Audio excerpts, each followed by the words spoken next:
Hello, my name is Maryann DiEdwardo. I am the author of Spatializing Social Justice, Literary Critiques.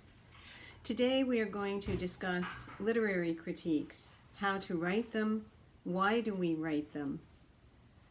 Well, a literary critique is an application of your own ideas about a book based in a concept or idea that may be presented to you to use. For example, examining the landscape, the space of a text may be called something like space study or cultural space study. So spatialization or studying cultural space as a model may apply to the literary critiques that we are writing.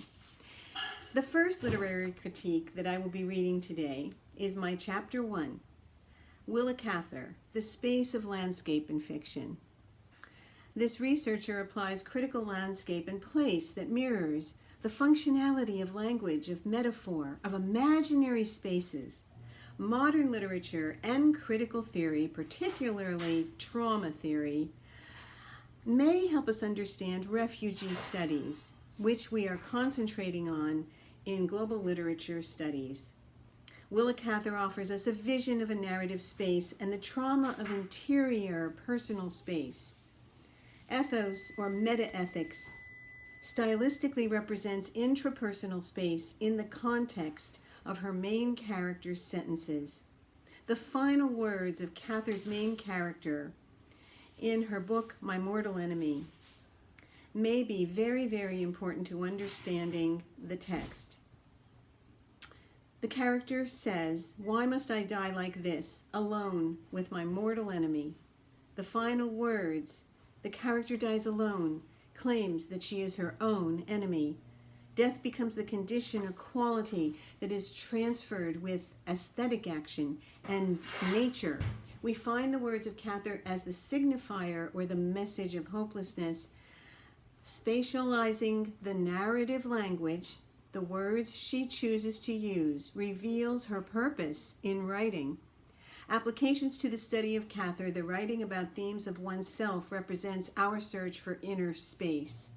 Based on the study of Aristotle's Poetics, a free online text and a good companion to interpret art as imitation, I argue that Cather applies human rights as a methodology to capture and apply selfhood in creating works of literature.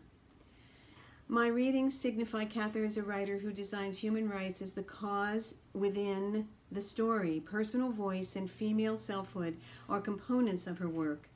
Recent research in the field of styometrics explores the ways in which the voice of Cather used her correspondence, her personal correspondence, and she often is remembered for her depiction of pioneer life in Nebraska.